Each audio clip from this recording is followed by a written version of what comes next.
Hey guys, tonight you're going to step back in time with me into a world of castles. You've probably seen them in pictures or in movies, standing tall with thick stone walls and towers reaching into the sky. They look powerful and impressive, almost like something out of a fairy tale. But if you were actually living inside one, you would discover something much less magical. Those same stone walls that look so strong from the outside often made life inside surprisingly cold, drafty, and uncomfortable. So tonight, let's walk slowly through one of those castles and notice what it would have really felt like to live there. You start by imagining yourself standing outside on a damp morning. The castle rises in front of you, its walls gray and heavy, made of huge blocks of stone stacked on one another. The walls are thick, sometimes up to 10 feet thick, but stone, as solid as it seems, isn't a good insulator. It doesn't trap heat the way wood or softer materials might. When the sun shines, the stones absorb some warmth, but once the sun disappears, they turn cold again, and the chill spreads inside like invisible fingers creeping through the rooms. As you walk through the massive wooden gates, you notice that the air already feels different. Instead of cozy warmth, you step into a space that seems to hold on to the night's cold. The stones have soaked it up, and now they release it back into the air around you. Every breath you take feels slightly damp, and the echo of your footsteps makes the air seem even emptier. You realize quickly that castles weren't built for comfort. They were fortresses, designed for strength and defense, not for keeping their inhabitants cozy. Now imagine yourself moving into one of the castle's corridors. The windows here are narrow slits, just wide enough to let in a little light, but not enough to make the place bright. In winter, the cold winds slip right through those gaps, rushing across the hallways and making the torches flicker. Servants might try to cover the openings with shutters or cloth, but it never completely blocks the drafts. You feel it swirl around your ankles, even though you're standing far from the window. In the great hall, where people gather, the problem doesn't get much better. You picture a giant room, tall ceilings stretching above you, tapestries hanging from the walls, and a huge fireplace at one end. A fire blazes, and sparks rise into the chimney. For a moment, you think it must feel warm here, but the space is so large, and the walls so solid, that the fire's heat only spreads a short distance. If you stand close enough, you might warm your hands, but the moment you step away, the chill creeps back in. People sitting at the long wooden tables would keep their cloaks and furs wrapped tightly around them. Even during meals, the warmth of the fire was a luxury reserved for those sitting closest to it. Often the Lord and his family, while others shivered further down the table. Imagine trying to sleep in such a place. Your bed might be in a chamber off the hall, or perhaps in a tower room. Heavy curtains surround the bed, not just for decoration, but to block the drafts that sneak in through cracks in the stone and around the shutters. Even with thick blankets of wool or fur, you would feel the night air pushing in. The walls, always cold to the touch, made the rooms feel damp, almost as though the castle itself was sweating with the seasons. You also notice that the stone doesn't just trap cold, it amplifies it.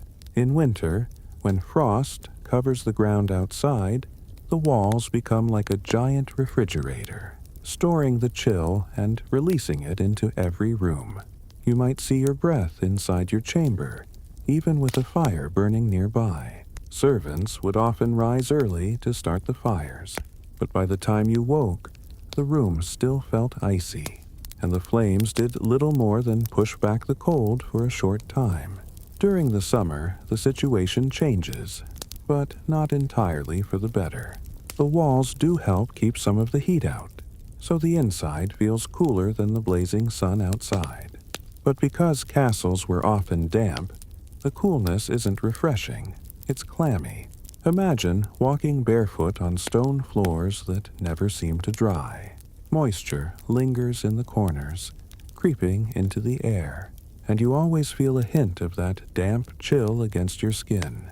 You begin to realize that people living in these castles had to adapt in many ways. They wore layers of heavy clothing, even indoors, because the temperature never felt steady. They hung thick, woven tapestries and carpets on the walls, not only to decorate, but to keep the cold from radiating too strongly into the rooms. Even then, the drafts always found a way through.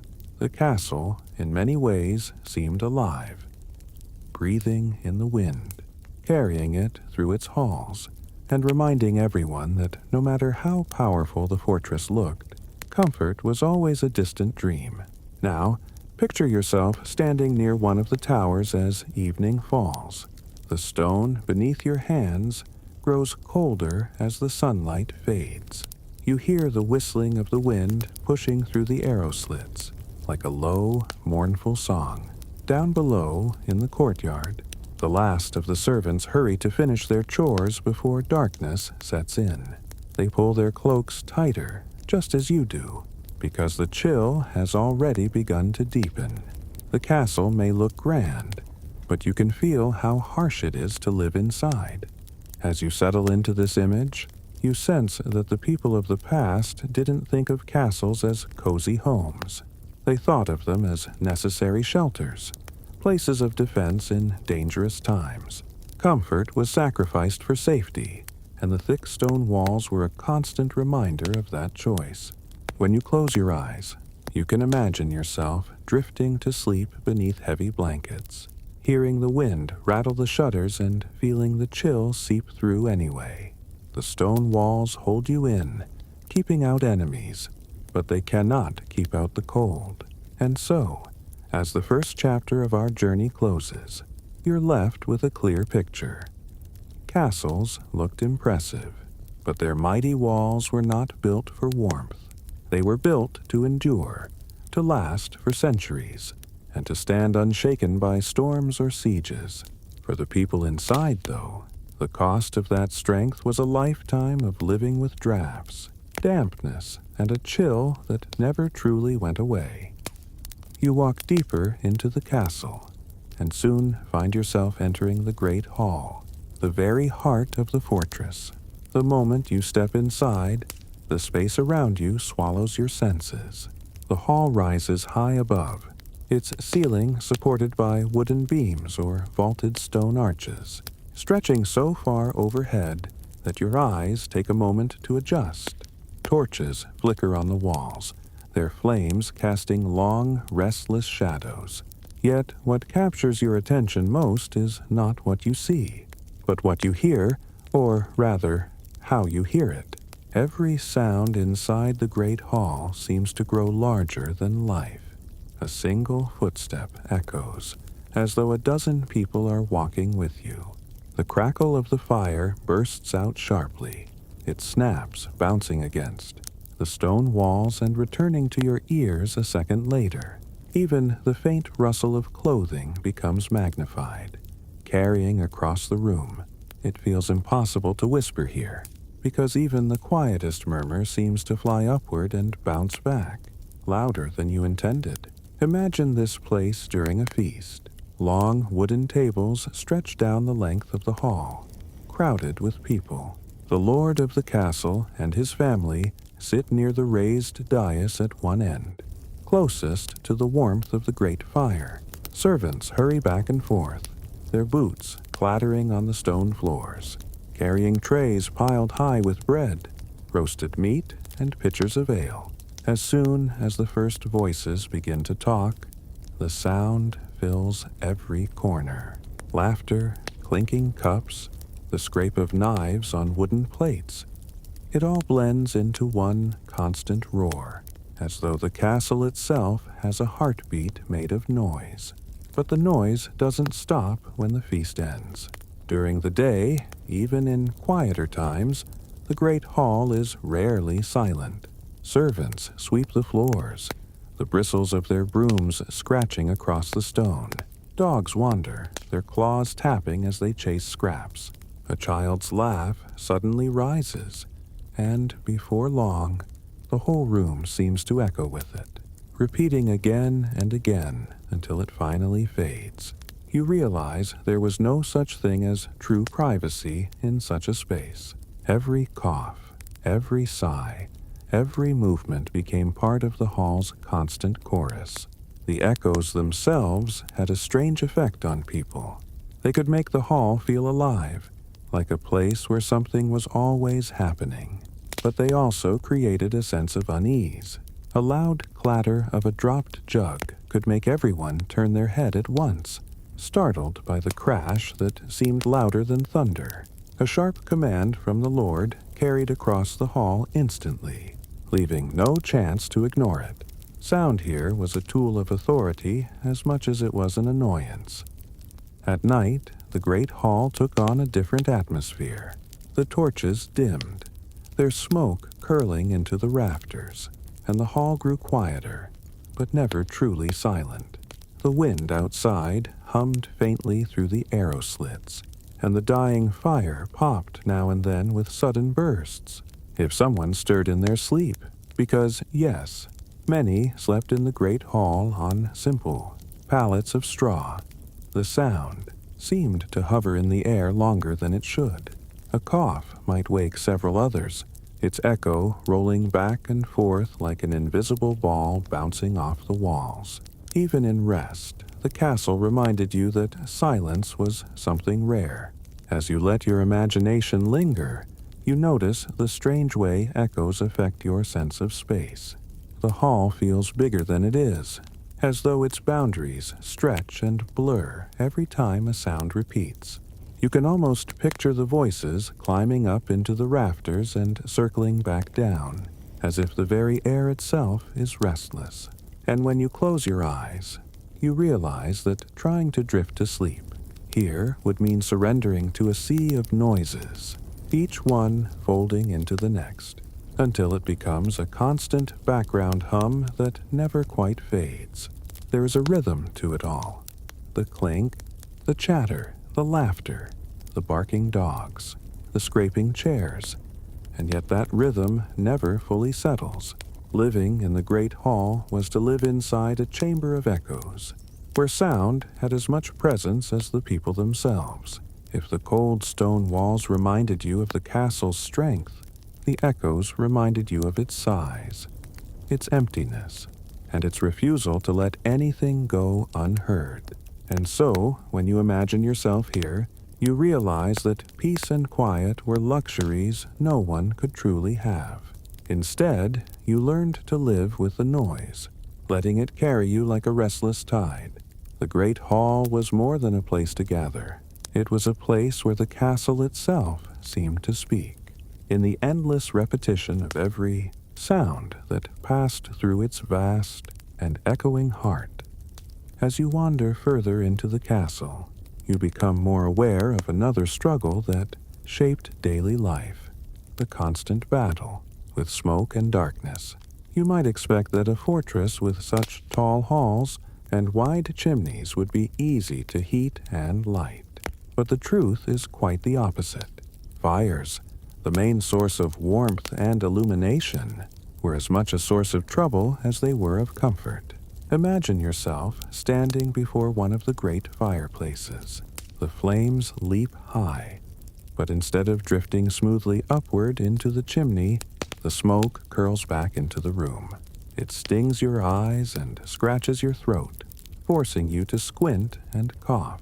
Chimneys were not always designed perfectly, and drafts from other parts of the castle could push the smoke in unexpected directions. Sometimes the entire hall would fill with a bluish haze, and everyone inside would grow used to breathing it, their clothes and hair carrying the smell of smoke for days. Even smaller rooms were not free from this problem. In chambers with simple braziers or small hearths, the fires smoldered unevenly. A gust of wind through a crack in the wall might suddenly fan the flames, or snuff them out altogether, leaving the room smelling of burnt wood. Servants had to tend these fires constantly, carrying bundles of wood and charcoal through the halls, their footsteps echoing in the night as they tried to keep at least a little warmth alive for their lords. And then there was the light, or rather the lack of it. Stone walls blocked most of the sun, and the narrow slits of windows allowed in only thin beams of daylight. During winter, when the days were short and gray, the inside of the castle felt like twilight even at noon. Torches and candles were lit, but their glow was small, casting circles of flickering light and leaving most of the room in shadow. You can picture yourself sitting in one of those dim corners, watching the firelight tremble against the walls. Shadows shift and stretch across the ceiling, making the hall feel alive, as if figures are always moving just out of sight. Reading, writing, or working by such light would be nearly impossible. People strained their eyes, or else accepted that much of life inside the castle was lived in a kind of darkness. The smoke and the dimness together created a strange atmosphere. Imagine the smell of burning wood mixed with damp stone, the sting in your eyes from drifting smoke, the uneven glow of torches leaving pools of shadow. Even the Lord's chamber, hung with rich tapestries and fine furniture, could not escape it. The richest fabrics smelled faintly of soot, and the carved wood gleamed only where the firelight struck it. Comfort here was never pure. It was always touched by the restless presence of smoke. At night, the problem grew sharper. Fires were allowed to burn down for safety, leaving only embers. The glow from the hearth became faint, barely enough to outline the shapes of the room. Servants moved quietly with small oil lamps or candles, their light so fragile that the darkness seemed to press in around it. Imagine walking through a corridor by such a lamp, your own shadow leaping up the wall beside you, larger than life, while the corners of the passage remain hidden. The danger of fire itself was constant. Castles were made of stone, but much of the inside was wood. Floors, ceilings, furniture, tapestries, all of it vulnerable. A single torch dropped carelessly could start a blaze that spread quickly, and though the castle walls might survive, the lives inside would be in peril. The fear of fire kept people cautious, yet the need for light and heat meant that flames were always present, always burning somewhere within the fortress. Think for a moment about how this would affect sleep. You lie in a chamber, curtains drawn around your bed to block the drafts.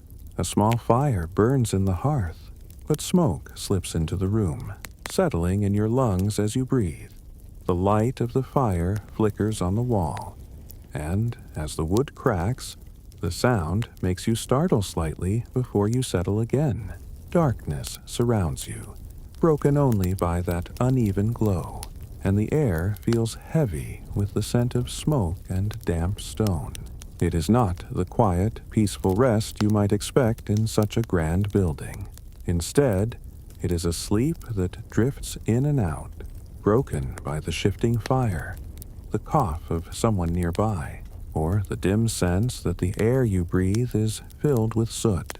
The castle keeps you safe from enemies outside, but it offers little peace inside its smoky, shadowed walls.